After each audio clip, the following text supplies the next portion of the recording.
Deep in the heart of a dense forest, far away from the bustling cities and prying eyes, stood a small but highly secretive research facility. It wasn't like any ordinary lab you'd imagine. No shiny glass walls or rows of microscopes neatly arranged on counters. Instead, this place was hidden behind thick trees, its existence known only to a select few. Inside, a group of scientists worked tirelessly, their minds consumed by one question that had haunted humanity for centuries. What happens after we die? The team consisted of experts from various fields: biologists, physicists, psychologists, and even engineers, all brought together by their shared obsession with unraveling the mysteries of death. For years they had conducted experiments, read ancient texts, and studied near-death experiences, hoping to find answers. But none of their efforts provided concrete proof about what truly lies beyond life. That is, until one day when an idea, so bold, so daring, came to them. An experiment unlike anything ever attempted before. Their plan was simple, yet unimaginably controversial. They would plant a camera inside a coffin, bury it with a recently deceased person, and record everything that happened afterward. The goal was to capture any signs of activity, physical, spiritual, or otherwise, that might suggest consciousness doesn't simply vanish when the heart stops beating. Of course, such an experiment required more than just technical expertise. It needed a volunteer willing to participate even after death. Enter John Harper, a man whose name would soon become synonymous with one of the strangest scientific endeavors in history. John was in his late 50s, battling a terminal illness that left him bedridden and dependent on medical care. Despite his deteriorating health, he remained sharp-minded and deeply philosophical. When approached by the researchers, he didn't hesitate to agree. "If my passing can help answer questions that have puzzled humans forever," he said with a weak smile, "then I'm happy to be part of this." John's decision shocked many, including some members of his own family. While most were supportive, believing his choice honored his lifelong curiosity, others couldn't understand why he'd allow himself to become part of such a bizarre project. Still, John was resolute. He wanted his final act to mean something, to leave behind a legacy that transcended his mortal life. And so, with his consent firmly documented, the preparations began. The scientists spared no expense in designing the equipment. The camera itself was state-of-the-art, capable of recording high-definition video and audio in complete darkness. Its battery life was engineered to last for months, ensuring uninterrupted footage. To avoid interference from external factors like moisture or pressure changes underground, the device was encased in a durable waterproof shell. Every detail was meticulously planned, from the angle at which the camera would be positioned to how it would be concealed within the coffin. As the day of the burial approached, tensions ran high among the team. Some felt exhilarated, eager to see if their hypothesis held water. Others, however, harbored doubts, not about the science itself but about whether they were crossing ethical boundaries. Was it right to disturb the peace of someone who had already passed on? Could they handle whatever they might discover? These questions lingered in the air, unspoken, yet palpable, as they finalized the setup. On the morning of the burial, the atmosphere was somber yet charged with anticipation. John's family gathered at the gravesite, their faces etched with grief mixed with quiet pride. They knew John had chosen this path willingly, but saying goodbye was never easy. As the coffin was lowered into the ground, tears flowed freely. Meanwhile, back at the lab, the monitors flickered to life, displaying the first live feed from inside the coffin. The image was stark, a dim, motionless scene dominated by the still form of John Harper. For hours, nothing happened, just silence and stillness. The team watched intently, taking turns analyzing every frame for any anomaly. At first glance, it seemed anticlimactic. No ghostly apparitions, no mysterious whispers, just the cold reality of death. Yet despite the lack of immediate results, there was an undeniable sense of awe in the room. For the first time in human history, they were witnessing the process of decomposition from such close quarters. It was morbid, yes, but also strangely fascinating. But little did they know, this was only the beginning. Unbeknownst to them, the real surprises lay ahead, waiting patiently beneath layers of soil and shadow. As night fell over the facility, the screens continued to glow softly, capturing every second of what was supposed to be eternal rest. Somewhere, deep underground, the camera kept rolling, oblivious to the chain of events it was about to set into motion. The day of the burial arrived, casting a somber shadow over the research team and John Harper's family. The sky was overcast, with gray clouds hanging low, as if nature itself mourned the occasion. Everyone gathered at the small cemetery located not far from the forest where the research facility stood. It was a quiet place, surrounded by tall trees that swayed gently in the breeze, creating an atmosphere both peaceful and eerie. The air smelled faintly of damp earth, a reminder of what lay ahead for John Harper's final resting place. John's coffin had been carefully prepared earlier that morning. The scientists worked with precision, ensuring the camera inside was securely fastened and angled perfectly to capture clear footage. They tested it multiple times to confirm it functioned correctly, running simulations to account for every possible variable, temperature changes, humidity levels, and even the pressure exerted by the soil once the coffin was buried. Every precaution was taken to ensure the experiment would yield reliable data. Yet despite their meticulous planning, there was an undeniable tension in the room. This wasn't just another scientific endeavor. It involved something deeply personal, the body of a man who had trusted them with his last wish. When the time came, the coffin was carried out of the facility and placed into a hearse. John's family followed behind, some clutching tissues, others holding hands for support. Among them were his wife Sarah and their 2 adult children, Emily and Michael. Though they had known about John's decision to participate in the experiment, seeing the coffin being transported made the reality hit hard. Tears streamed down Sarah's face as she whispered, "I hope you find your answers, my love." Her voice trembled, but her words carried a sense of quiet acceptance. At the cemetery, the mood shifted between sorrow and curiosity. While John's family grieved openly, several members of the research team stood nearby, observing the proceedings with a mix of reverence and professional detachment. Dr. Emily Carter, the lead scientist, approached Sarah to offer her condolences. "Thank you for allowing us to honor John's wishes," she said softly, her tone sincere. Sarah nodded, managing a weak smile. "He believed in this project more than anything else," she replied. "It's what gave him peace during his final days."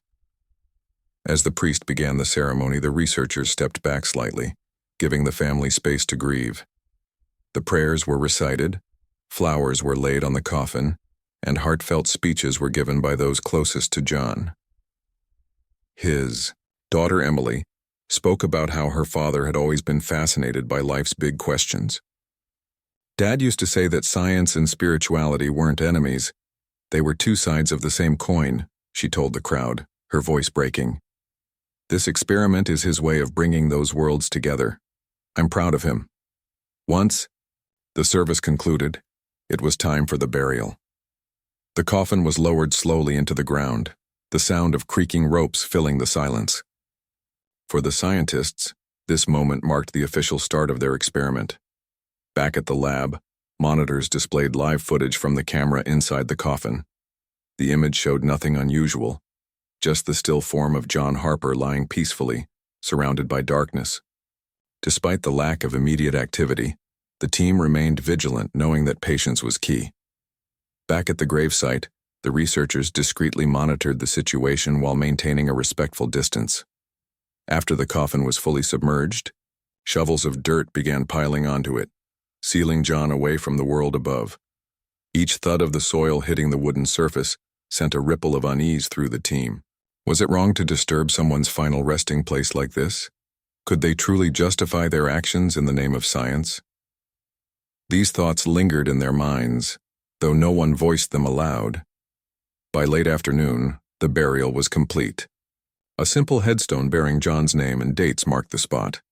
As the family departed, leaving behind bouquets of flowers and mementos, the researchers stayed behind for a few moments longer. Dr. Carter knelt beside the grave, her eyes fixed on the freshly turned earth. She felt a strange mixture of guilt and determination. Guilt because she couldn't shake the feeling that they were intruding on something sacred. Determination because she knew this experiment could potentially change everything humanity understood about death. Back at the lab, the team gathered around the monitors, watching intently as the camera continued to record. Hours passed without incident. The footage revealed nothing out of the ordinary, just the steady decay of John's body as natural processes took hold. Flies buzzed around the edges of the coffin, attracted by the scent of decomposition, but otherwise all was silent. Some of the researchers began to doubt whether anything significant would happen. Perhaps they had overestimated the likelihood of capturing evidence of an afterlife. Yet amidst the skepticism, a spark of curiosity persisted. What if something did occur? What if, against all odds, the camera captured something extraordinary? The thought kept them glued to their screens, analyzing every frame for even the slightest hint of movement or sound. Night fell, blanketing the lab in shadows. Outside, the wind howled through the trees, adding to the unsettling ambiance. Inside, the only sounds were the hum of computers and the occasional rustle of papers as the team reviewed notes. Around midnight, fatigue started setting in. One by one, the researchers took turns stepping away to grab coffee or stretch their legs. Only Dr. Carter remained, refusing to leave her post. She leaned forward, squinting at the monitor as static flickered briefly across the screen. At first, she dismissed it as interference, but then something caught her eye, a faint glimmer near the edge of the frame. It was subtle, almost imperceptible, but it was there. Her heart raced as she adjusted the brightness and contrast settings, trying to get a clearer view. "Guys!" she called out urgently, her voice cutting through the quiet. The others rushed, back into the room, crowding around the screen. Together they stared at the footage, searching for whatever Dr. Carter had seen. After several tense moments, someone pointed to a corner of the screen. There it was again, a tiny flash of light, barely noticeable but unmistakably present. Excitement rippled through the group. Was this a glitch? Or was it something more? For the rest of the night, the team debated possible explanations. Some suggested it could be bioluminescent bacteria, or reflections caused by moisture seeping into the coffin. Others entertained the idea that it might be evidence of something supernatural. Whatever the case, the discovery reignited their enthusiasm. They decided to enhance the camera's sensitivity further, hoping to capture more details in the coming days. As dawn broke, the researchers finally allowed themselves to rest. Exhaustion weighed heavily on their shoulders, but their minds buzzed with possibilities. Little did they know, this fleeting glimpse of light was merely the beginning. Beneath layers of soil and darkness, forces beyond their comprehension were stirring. And soon enough they would come face to face with phenomena that defied logic and reason, challenging everything they thought they knew about life, death, and what lies beyond. 3 days had passed since the burial, and the initial excitement sparked by the faint glimmer of light in the footage had begun to fade. The researchers returned to their routine of monitoring the live feed, though now with a heightened sense of anticipation. Each member of the team took shifts around the clock, ensuring that someone was always watching the screen. Despite their vigilance, nothing extraordinary seemed to happen. The camera continued to capture the same stillness, John Harper's body lying motionless, surrounded by shadows. Yet beneath the surface of this apparent calm, subtle changes were occurring. On the third night, as Dr. Emily Carter sat alone, in the dimly lit lab, her eyes fixed on the monitor, she noticed something peculiar. At first it was easy to dismiss, a slight blur near John's face, almost like a trick of the light. But when she rewound the footage and played it back frame by frame, the movement became undeniable. It wasn't random or chaotic. It looked deliberate, as if something or someone was interacting with the camera. Dr. Carter leaned closer to the screen, her heart pounding. The movement resembled fingers brushing lightly against the lens, though there was no visible hand attached to it. She froze the image and zoomed in, examining every pixel. Was it possible that gases released during decomposition were causing pressure changes inside the coffin, creating the illusion of movement? Or could it be something else entirely? Her mind raced with possibilities, none of which provided a satisfactory explanation. Unable to contain her curiosity, Dr. Carter called for her colleague, Dr. Marcus Lee, who specialized in forensic science. He arrived within minutes, rubbing sleep from his eyes but alert at the mention of new activity. Together, they reviewed the footage multiple times, discussing potential causes. It could be thermal expansion, Dr. Lee suggested cautiously. The temperature underground fluctuates slightly, and materials can shift accordingly. But Dr. Carter wasn't convinced. Look at the direction of the movement, she countered, pointing to the screen. It's too precise, too intentional. Dr. Lee frowned, unable to argue with her observation. They decided to bring the rest of the team in to analyze the footage collectively. When the group gathered in the lab the next morning, the atmosphere was electric. Everyone huddled around the monitors, replaying the clip over and over. Some dismissed it as an anomaly, while others grew increasingly uneasy. One researcher, Dr. Laura Bennett, voiced what many were thinking. What if this isn't just physical decay? What if we're seeing evidence of something else? The idea hung in the air, heavy and unsettling. No one dared to say the word spirit aloud, but it lingered in their minds nonetheless. To test whether the movement was reproducible, they enhanced the camera's sensitivity further, calibrating it to detect even the slightest vibrations or shifts. Then they waited. That evening, another breakthrough occurred, or rather a series of events that left the team both exhilarated and terrified. Around 9 p.m., the camera picked up faint sounds emanating from inside the coffin. At first, they sounded like static or white noise, easily mistaken for interference. But as the researchers listened more closely, distinct patterns emerged. There were whispers, soft, muffled murmurs that sent chills down their spines.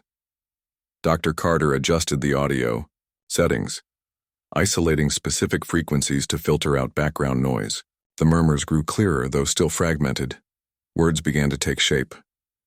Help, followed by dark, and finally, here.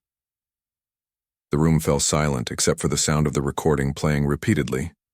Goosebumps rose on everyone's arms, and several members instinctively glanced toward the door, as if expecting something or someone to enter.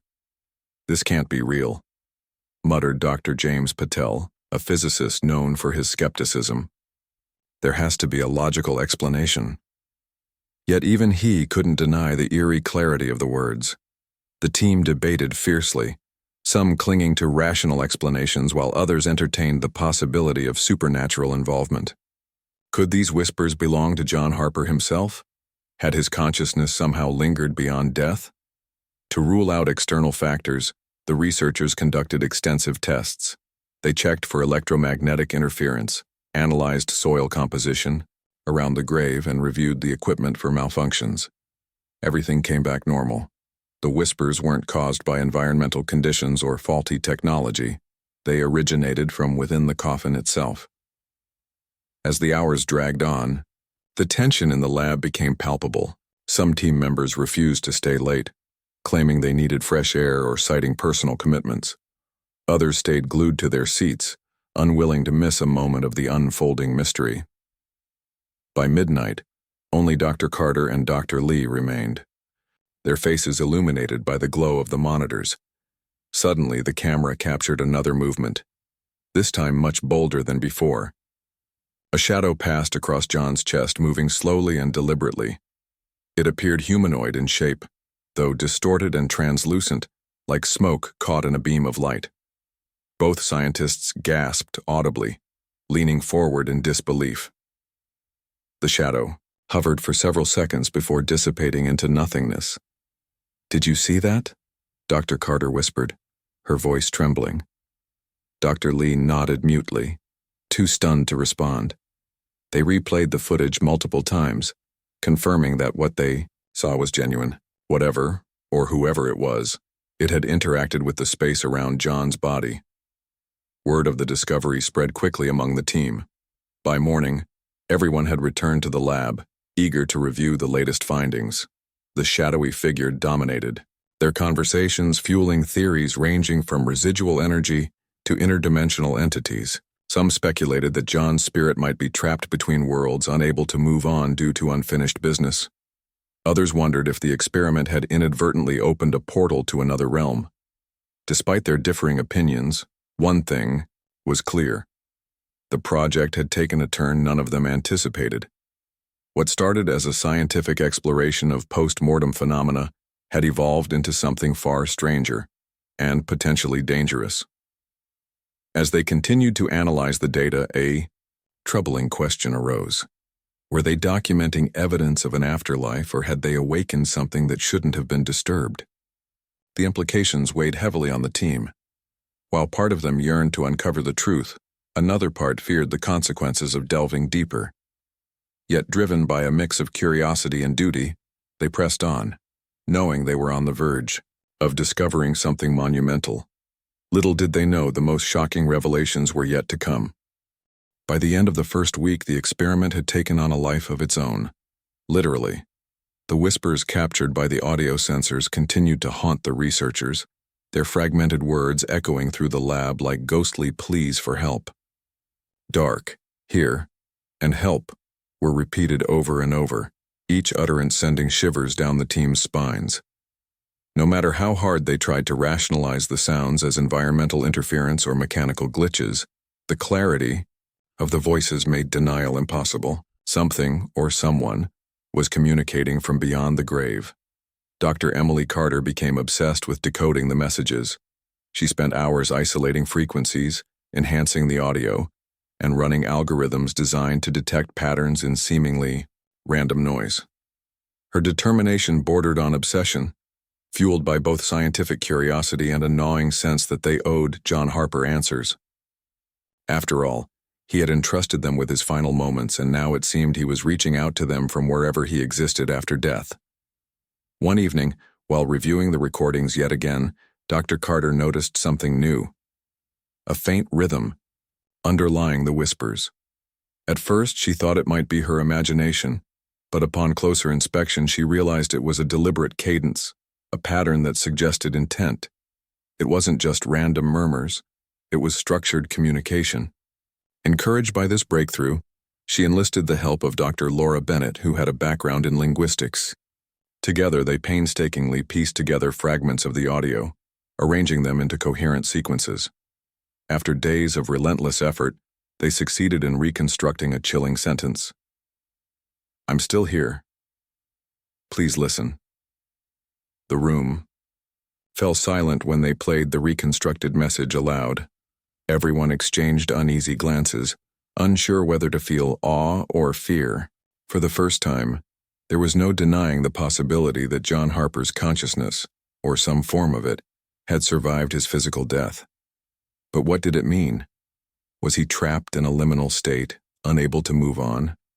Or was this evidence of an entirely different kind of existence? As if responding to their growing unease, the camera began capturing even stranger phenomena.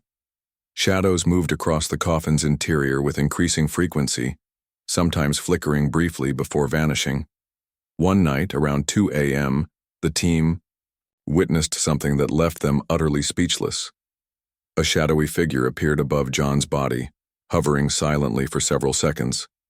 Its shape was humanoid, but distorted, as though viewed through rippling water. Then, without warning, it dissolved into the darkness. The sight sent shockwaves through the group. Some researchers refused to stay late anymore, citing personal reasons or claiming they needed rest. Others remained, driven by a mix of fascination and dread.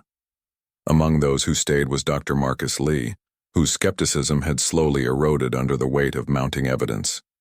Even he admitted reluctantly that what they were witnessing defied conventional understanding. "If this isn't proof of an afterlife," he said during one particularly tense meeting, "then I don't know what is."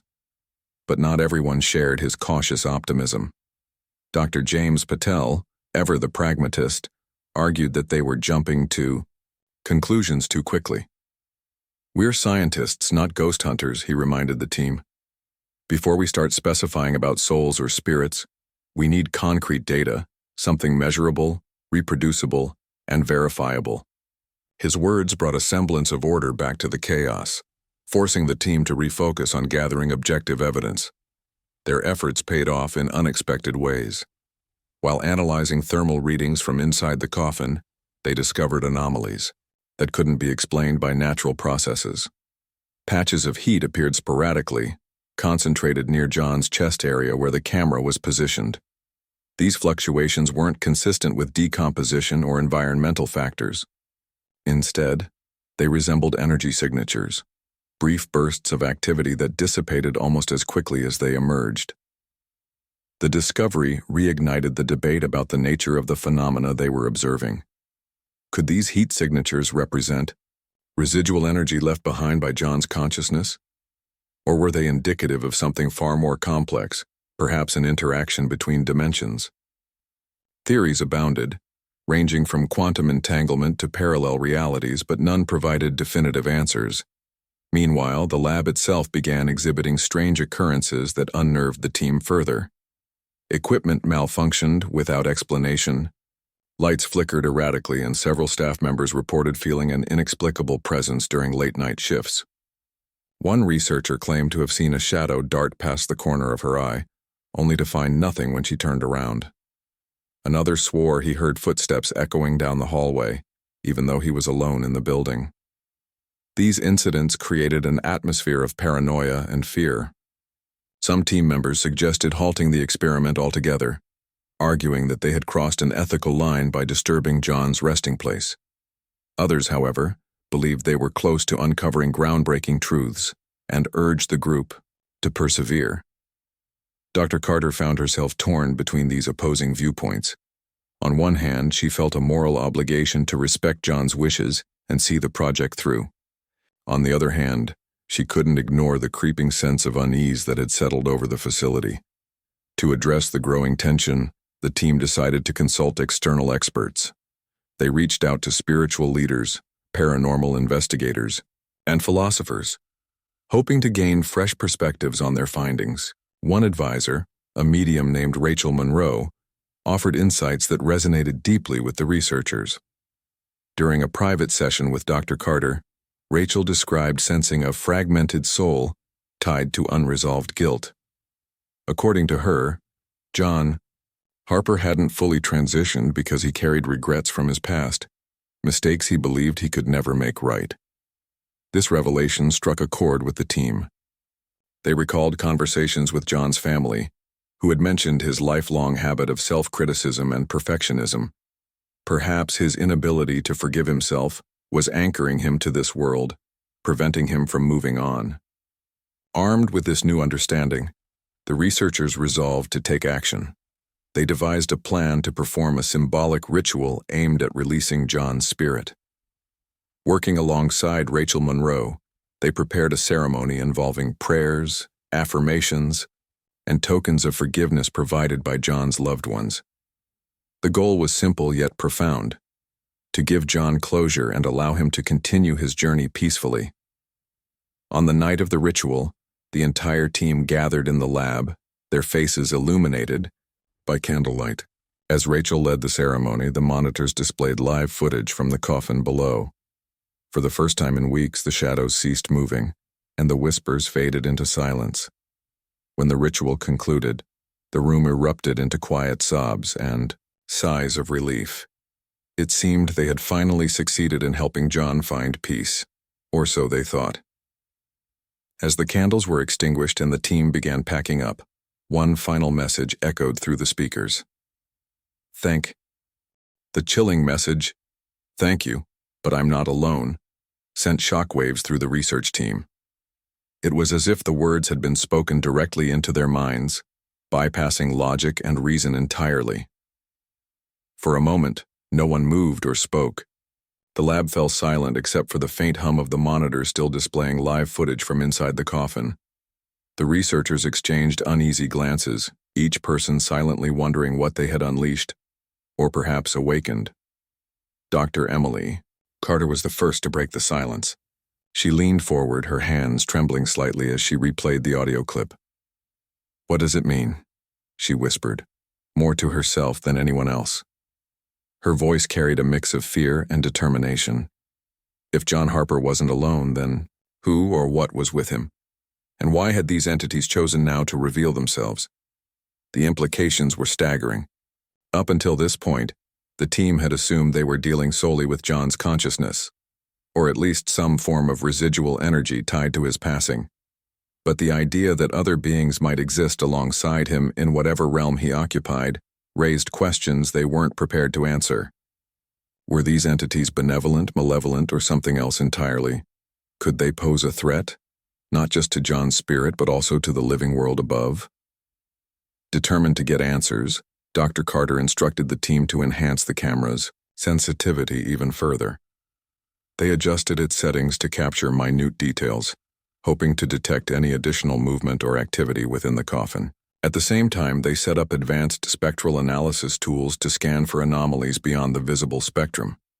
If there truly were other presences down there, they needed to document every possible clue.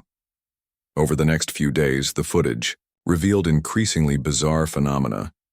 Shadows began appearing more frequently, often moving in ways that defied explanation. Sometimes they drifted lazily across the frame, while other times they darted erratically, as though reacting to unseen stimuli. One particularly unsettling incident occurred when a shadowy figure seemed to loom over John's body, its shape elongated and distorted, like a reflection in rippling water. When the team zoomed in on the image, they noticed something even stranger: faint outlines resembling faces embedded within the shadow itself. These discoveries left the researchers deeply unsettled. Some interpreted the faces as evidence of multiple spirits, or perhaps fragments of consciousness, lingering near John's remains. Others speculated that the shadows represented something far darker: interdimensional entities drawn to the experiment by the team's invasive actions. Whatever the case, the presence of these figures suggested that the boundary between life and death was far more porous than anyone had imagined. As the days turned into weeks, strange occurrences began spilling out of the monitors and into the lab itself. Equipment malfunctioned without warning, lights flickered unpredictably, and unexplained cold spots appeared throughout the facility. Several members of the team reported hearing faint whispers late at night, echoing through the empty hallways.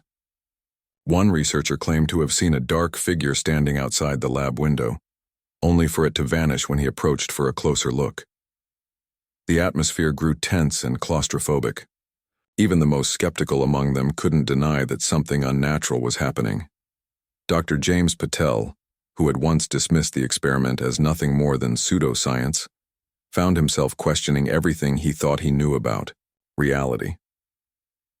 "This isn't just about John anymore," he admitted during one heated meeting. "We've opened a door we don't know how to close."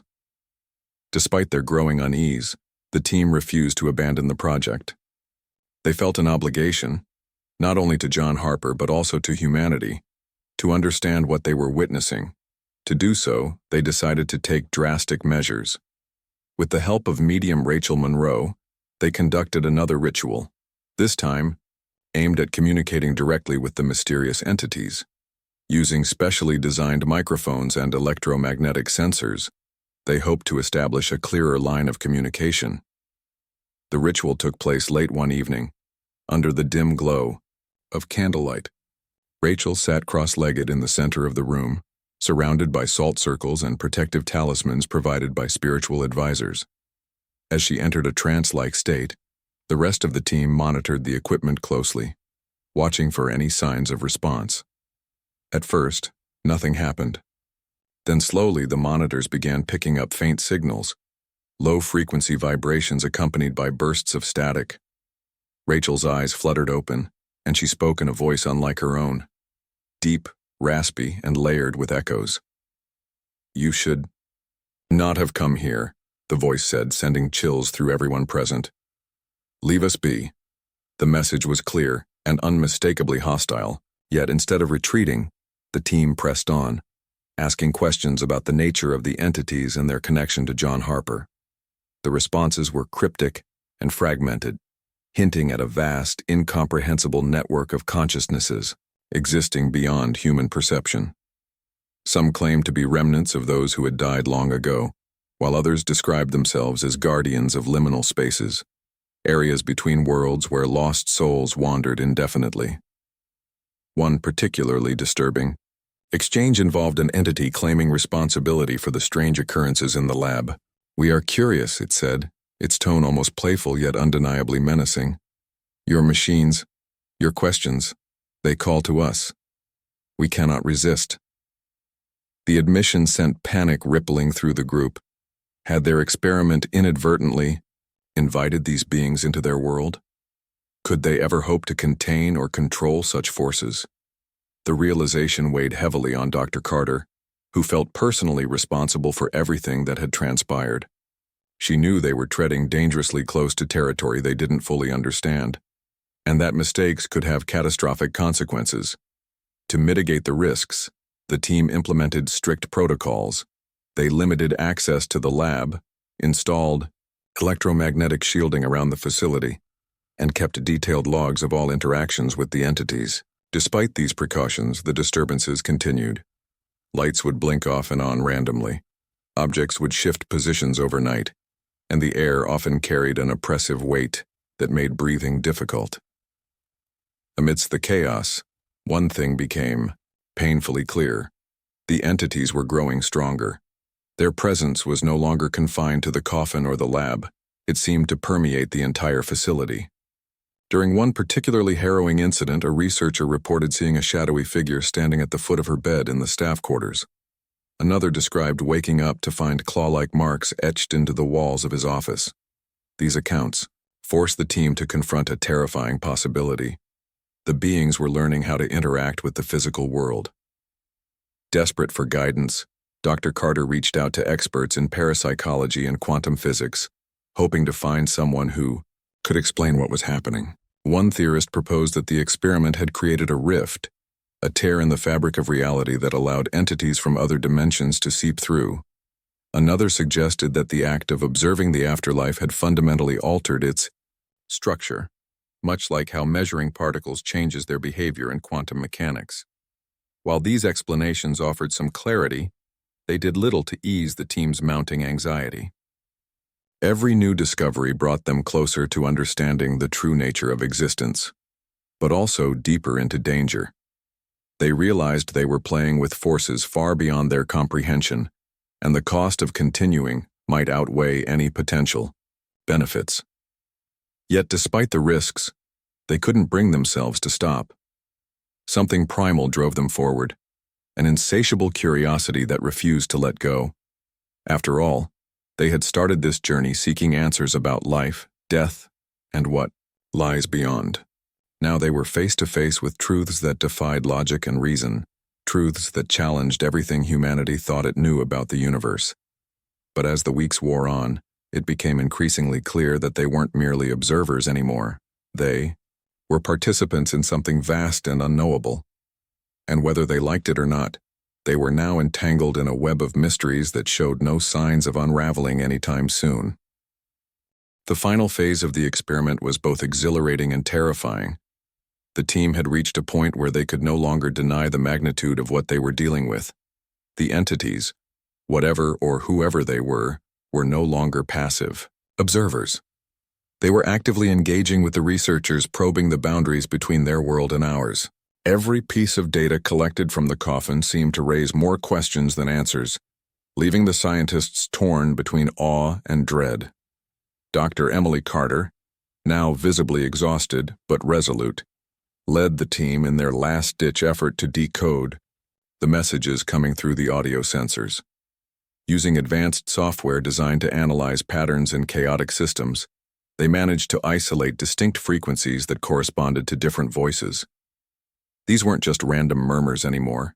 They were coherent phrases spoken by multiple entities.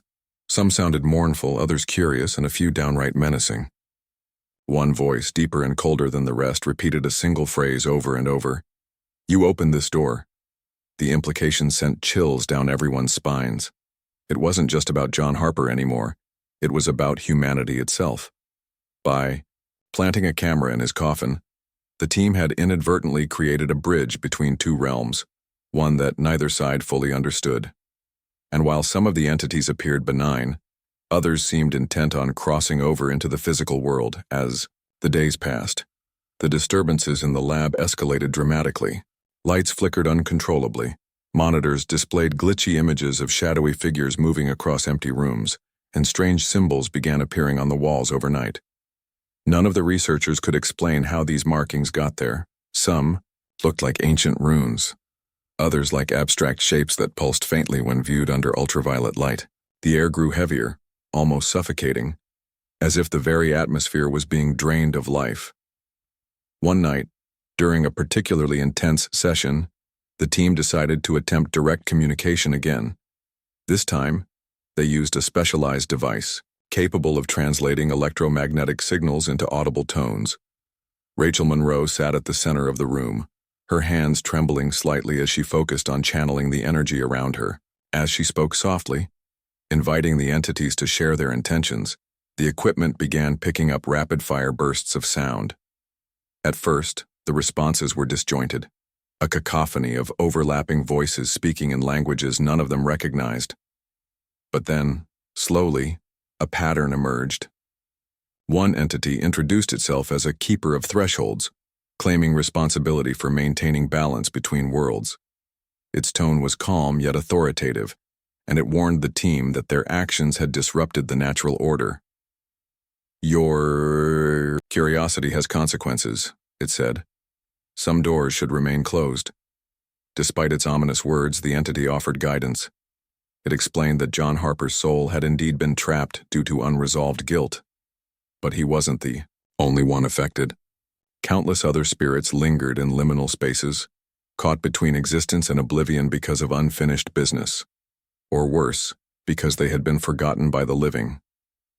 The ritual performed earlier had helped release John, but it had also weakened the barriers keeping these other entities confined. The revelation hit the team hard. They realized their experiment hadn't just impacted John. It had ripple effects across an entire dimension of lost souls. Some members of the group argued that they should immediately shut everything down, destroy the equipment, and seal off the facility. Others, however, believed they had a moral obligation to help as many trapped souls as possible, even if it meant putting themselves at risk. Dr. Carter ultimately sided with the latter group. She couldn't ignore the ethical responsibility weighing on her shoulders. If they abandoned the project now, they would be leaving countless beings stranded in eternal limbo, all because of their initial interference. With renewed determination, the team devised a plan to expand their efforts. Working alongside spiritual advisors, they developed a series of rituals aimed not only at releasing individual spirits, but also at strengthening the barriers between worlds. The culmination of their work came on a stormy night, with rain pounding against the windows and thunder rumbling in the distance. The entire team gathered in the lab, surrounded by candles, crystals, and protective symbols etched onto the floor. Each member took turns reading aloud affirmations of peace and forgiveness, their voices blending together in a haunting harmony. Meanwhile, Rachel Monroe stood at the center of the circle, channeling the collective energy of the group toward the coffin buried deep underground. On the monitors, the footage showed something extraordinary. Shadows swirled violently around John Harper's remains before gradually dissipating into thin air. Faint glimmers of light appeared, pulsing rhythmically like heartbeats, until finally, the screen went dark. For the first time since the experiment began, there was silence, not just in the coffin but throughout the entire facility. The oppressive weight lifted, replaced by an eerie calm. Exhausted but relieved, the team allowed themselves a moment of quiet reflection. They knew they had accomplished something monumental, though the full extent of their impact might never be known. Still, they couldn't shake the feeling that they hadn't completely closed the door they had opened. As they dismantled the equipment and prepared to leave the lab for good, one final message echoed through the speakers. "Thank you. But remember us." Those 3 words lingered in the air, heavy with meaning. The team realized that while they had released John Harper and countless others, the entities they had encountered were still out there, watching, waiting, existing in spaces beyond human comprehension. Whether those beings posed a continued threat or simply existed as reminders of the mysteries of the universe remained unclear. In the weeks that followed, the researchers went their separate ways, each carrying the weight of what they had witnessed. Dr. Carter published a heavily redacted report detailing their findings, omitting any mention of the supernatural elements to avoid ridicule. Yet privately, she kept meticulous records of everything that had happened, hoping future generations might build upon their discoveries. For the rest of her life, Dr. Carter remained haunted by the experiment, not out of fear, but out of wonder. She often found herself staring at the stars, pondering the infinite possibilities that lay beyond the veil of death. Had they truly communicated with the afterlife? Or had they merely scratched the surface of a reality far stranger than anyone could imagine? One thing was certain. The line between science and spirituality had blurred irrevocably, and as long as humanity continued to seek answers about life, death, and what lies beyond, the echoes of John Harper's story and the voices of those who weren't alone would resonate forever.